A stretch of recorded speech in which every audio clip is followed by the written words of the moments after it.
तेज UFO धरती के atmosphere को चीरता हुआ प्रवेश करता है। यूएफओ के अंदर बैठा था एक एलियन जो कि अपने घर से बहुत दूर भटक चुका था। अचानक यूएफओ में आग लगने से एक तेज धमाका हुआ और वो सीधे ही जमीन पर गिर पड़ा। लेकिन हैरान कर देने वाली बात ये थी कि उस एलियन को कुछ नहीं हुआ, मगर उसके दिल में डर था कि कहीं गांव वाले उसे देखकर घबरा न जाए। दूसरे दिन गांव वालों को एक टूटा फूटा यूएफओ मिला। वो लोग हैरान रह गए क्योंकि ऐसा नजारा उन्होंने पहले कभी नहीं देखा था। तभी अचानक वही अजीब प्राणी सामने आ गया। उसने अजीब आवाज निकाली।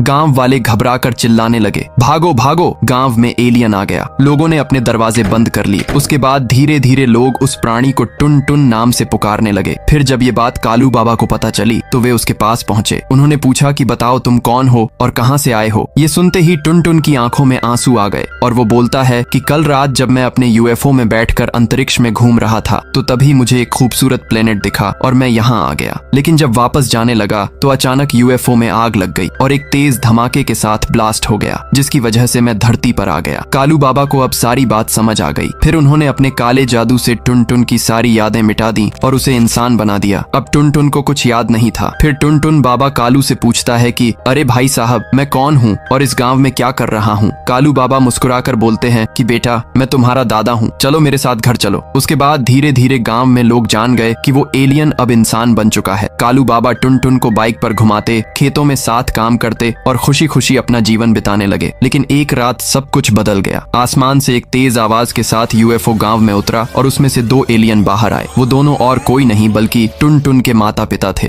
फिर वो लोग रोते हुए अपने बेटे को ढूंढने लगते हैं, लेकिन कालू बाबा उनको देख लेते हैं और अपनी शक्तियों से उन्होंने टुन टुन की माँ रूही को गुड़िया में बदल दिया। ये देखकर उसके पिता घबरा जाते हैं और यूएफओ में बैठकर भाग जाते हैं। इधर कालू बाबा को डर था कि कहीं टुन टुन की पुरानी यादें वापस न आ जाएं। लेकिन एक रात टुन टुन को एक सपना आया और सपने में उसने खुद को एक यूएफओ में उड़ते देखा। फिर अचानक उसकी नींद खुल गई और वो दौड़कर कालू बाबा के पास गया और बोला कि बाबा, मेरे माता पिता कहाँ हैं। कालू शांत रहे और बिना कुछ जवाब दिए वहाँ से चले गए। और कालू बाबा का ऐसा बिहेवियर देखकर टुन टुन को शक हो जाता है और वो बोलता है कि कुछ तो गड़बड़ है, मुझे पता लगाना पड़ेगा। अगले दिन टुन टुन को खेलते समय अचानक आसमान में वही यूएफओ दिखा जो उसने सपने में देखा था। वो घबराकर घर में चला गया और जाकर बाबा से बोलता है कि मुझे रोज सपने में एक यूएफओ दिखता है और आज वो असलियत में सामने आ गया। फिर कालू बाबा डरते हुए बोलते हैं कि बेटा, ये सब तुम्हारा भ्रम है। लेकिन टुन टुन को कुछ गड़बड़ लगने लगती है। फिर उसी रात गांव में एक भयानक धमाका हुआ। आसमान से एक यूएफओ उतरा और उसमें से टुन टुन के पापा बाहर आए। फिर उसने एक गांव वाले को पकड़कर यूएफओ में खींच लिया और आसमान की ओर उड़ गया। टुन टुन ने सब कुछ अपनी आंखों से देखा। अब उसके दिल में एक ही सवाल था कि आखिर मेरे मम्मी पापा कहाँ पर हैं। दूसरे दिन फिर से गांव में यूएफओ आया और वो इस बार पूरा का पूरा घर अपने अंदर समा लेता है। फिर धीरे धीरे आसमान का रंग काला हो गया, बिजली कड़कने लगी और 2 विशाल डरावनी आंखें आकाश में चमकने लगी। उसके बाद एलियन ने अमित भाई को भी पकड़कर यूएफओ में खींच लिया। फिर पलक झपकते ही आसमान की ओर उड़ गया। टुन टुन ने ये सब अपनी आंखों से देखा। फिर उसके मन में ख्याल आया कि ये एलियन तो बिल्कुल मेरे जैसा दिखता है, कहीं ये मेरे पापा तो नहीं। अगर ऐसा है तो क्या मैं भी एलियन हूँ। उसका दिल दहशत से भर गया और वो तुरंत बाबा कालू के पास भागा। फिर बाबा के पास जाकर बोलता है कि बाबा, सच बताओ, इस यूएफओ और एलियन का राज क्या है। फिर बाबा बोलते हैं कि बेटा, हर अमावस्या की रात गांव के बीचों बीच एक रहस्यमय मशीन प्रकट होती है और कहा जाता है कि जो भी उसके पास जाकर अपनी इच्छा मांगता है तो उसे अपना बीता हुआ समय दिखाई देता है। लेकिन सावधान, वो मशीन हमेशा अपना कर्ज वसूलती है और कभी कोई पागल हो जाता है तो किसी का शरीर अजीब तरीके से बदलने लगता है। ये साधारण मशीन नहीं है। बहुत सालों पहले एक तांत्रिक ने इसे वश में करने की कोशिश की थी, लेकिन इस मशीन ने ही उसकी जान ले ली। तभी से वो हर अमावस्या को गांव के बीच प्रकट होती है। ये सुनकर टुन टुन की जिज्ञासा और भी बढ़ गई। फिर उसने तय कर लिया कि चाहे जो हो जाए वो उस मशीन से अपनी विश जरूर मांगेगा। थोड़ी देर बाद रात गहरी हुई ही थी कि अचानक यूएफओ फिर गांव में उतरा। एक डरावनी गड़गड़ाहट के साथ सब गांव वाले जैसे किसी अदृश्य ताकत से खींचते हुए उसके पास पहुंच गए। यूएफओ ने सबको अंदर समेट लिया और आसमान की ओर गायब हो गया। दूसरी तरफ अज्जू भाई रात में सो रहा था कि तभी यूएफओ की गूंज से उसकी नींद टूट गई और फिर वो बाहर आकर देखता है तो वहाँ पर एक एलियन खड़ा था। उसके बाद वो एलियन अज्जू भाई से बोलता है कि क्या तुमने मेरे बेटे को देखा है। फिर अज्जू भाई डरते हुए बोलता है कि मैं तुम्हारे बेटे को नहीं जानता। बस इतना सुनते ही एलियन गुस्से से लाल हो गया और अज्जू भाई को अपने साथ ले गया। ये सिलसिला कई रातों तक चलता रहा। एलियन हर दरवाजे पर जाकर वही सवाल करता, क्या तुमने मेरे बेटे को देखा है। और जवाब न मिलने पर घर की दीवारें टूट जाती, दरवाजे बिखर जाते और पूरा घर यूएफओ के अंदर समा जाता। पूरे गांव में दहशत फैल गई। लोग रात को अपने दरवाजे कसकर बंद कर लेते। फिर कुछ कुछ दिनों बाद आई अमावस्या की रात। ठीक 2 बजे गांव के बीचों बीच वो रहस्यमयी मशीन प्रकट हुई, जिसको देखने पर ऐसा लग रहा था कि मानो वो भी उस एलियन प्रजाति का हिस्सा हो। फिर टुनटुन ने बिना देरी किए उससे इच्छा मांगने की ठानी। उसके बाद टुनटुन जैसे ही अपनी विश मांगता है तो अचानक आसमान काला हो गया, बिजली कड़कने लगी और 2 विशाल डरावनी आंखें आकाश में चमकने लगी। फिर टुनटुन ने अपना अतीत देखा और वो असल में एक एलियन ही था। बचपन में जब वो पृथ्वी पर घूमने आया था तो उसका यूएफओ ब्लास्ट हो गया और वो हमेशा के लिए यहीं फंस गया। ये सच जानकर उसकी आंखें फटी की फटी रह गईं। तभी मशीन वहां से गायब हो गई और टुनटुन जोर जोर से हंसने लगा। फिर उसकी हंसी पागलपन में बदल गई। वो मिट्टी से बातें करने लगा, बच्चों की गाड़ी में बैठकर पूरा गांव घूमने लगा और दूसरी तरफ गांव में हर रोज एलियन घूमता, लोगों से पूछता कि क्या किसी ने मेरे बेटे को देखा है, और जो भी मना करता वो यूएफओ में समा जाता। गांव वाले परेशान हो उठे, सब मिलकर सरपंच के पास पहुंचे। सरपंच जी, इस एलियन के बेटे की वजह से हमारा गांव खाली होता जा रहा है।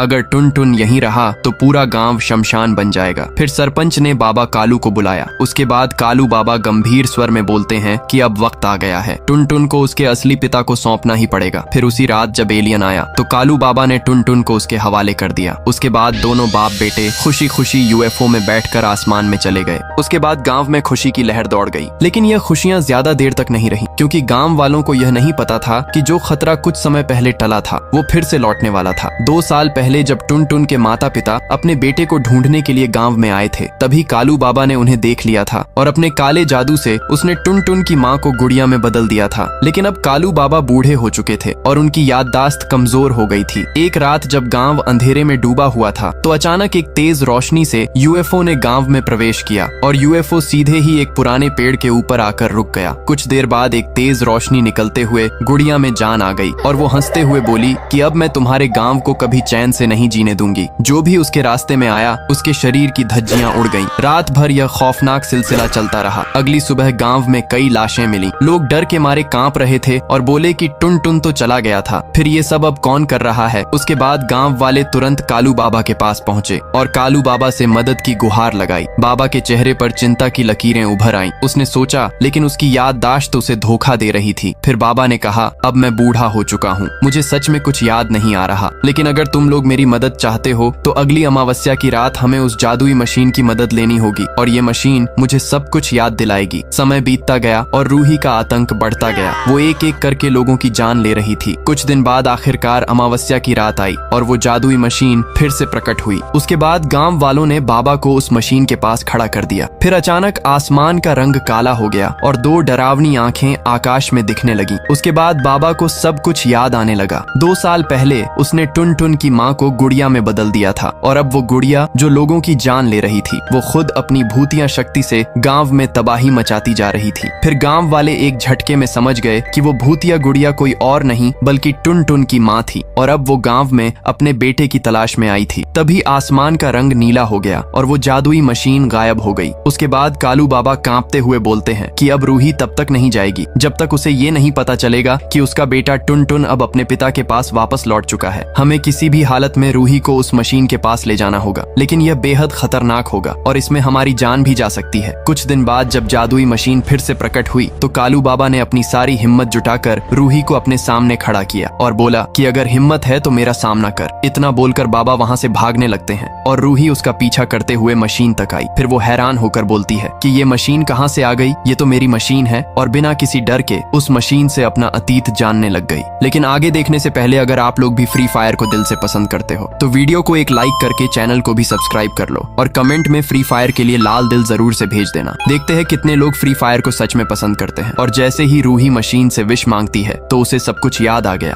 और वो समझ गई कि अब टुनटुन अपने पिता के पास जा चुका था। इस सच्चाई को जानकर रूही ने मशीन के साथ साथ आकाश में उड़ते हुए खुद को यूएफओ में बदल दिया और हमेशा हमेशा के लिए गांव छोड़कर चली गई। गांव में एक बार फिर से सवेरा हुआ। अब वहाँ ना कोई डर था ना कोई एलियन। बच्चों की किलकारियां फिर से गूंजने लगी। और गाइस, अगर आप लोगों को ये वीडियो थोड़ा सा भी अच्छा लगा तो अपने फ्री फायर वाले दोस्तों को जरूर से शेयर कर देना। मिलते हैं एक नए वीडियो के साथ, तब तक के लिए बाय बाय। अबे तेरी की अब ये कौन सी मुसीबत आ गई? कालू बाबा, अब तू नहीं बचेगा। मैं टुनटुन का दादा हूँ।